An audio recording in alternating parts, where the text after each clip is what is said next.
You know, if you work with people as a coach or a consultant or anything like that, there's a lot of people who you can satisfy and make happy and feel incredibly fulfilled.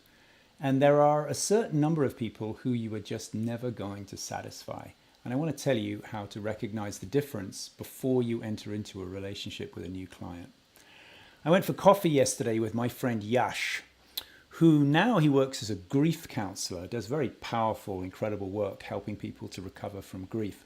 But for 20 years, he ran a high-end audio shop. Like he was selling high-end audio equipment, like, you know, stereos and speakers and everything. But high-end, like 5,000 to 20,000 for an amplifier.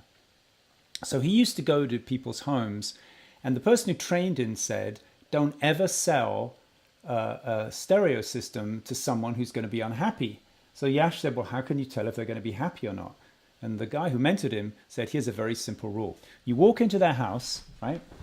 So this is what Yash used to do. He used to walk into somebody's house and where he was going to install the stereo system, and he would look around and he'd say, oh, very nice, there's some woodwork, very nice woodwork, fine inlay. And if the homeowner said, oh yeah, that's our friend Jim did that, it's wonderful work, we were so happy, good news. If the homeowner said, oh yeah, but it was, you know, really overpriced, or oh, it took forever to do, or the guy was an idiot, bad sign. But you don't want to do it just on one. So then he would look around and go, oh, I love the texture on the wall. It's a very unusual kind of texture finish. Same thing. If you get a, yeah, we love the guy who did it, always would highly recommend him, good news. If you get the response of, oh no, you know, absolute rip-off artist. So he used to do this a few times.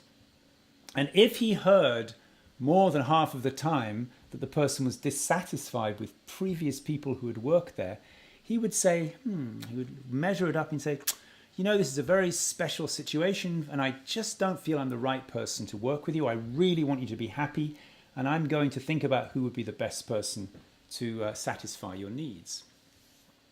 So in just the same way, if you're a coach, or if you work with people to help them make their lives better or to fulfill their calling more, it's a good idea to ask your potential client about their previous history. Have you worked on this with anyone before? Have you ever been coached before?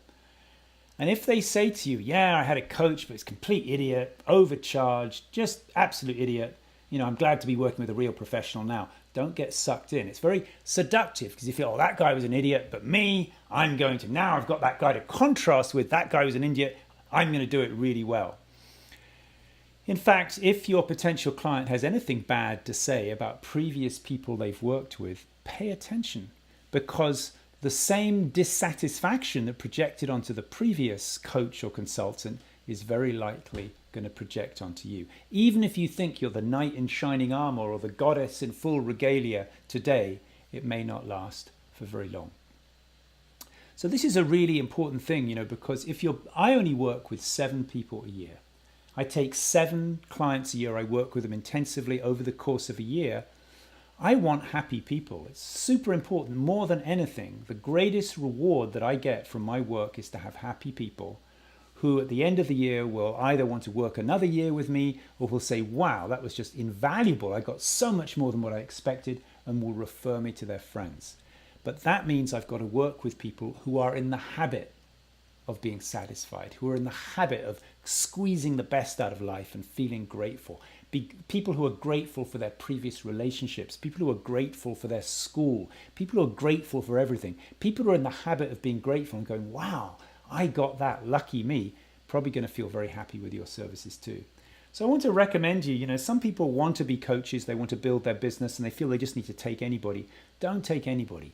Take people who you can tell from the way they talk about their past are in the habit of being happy people.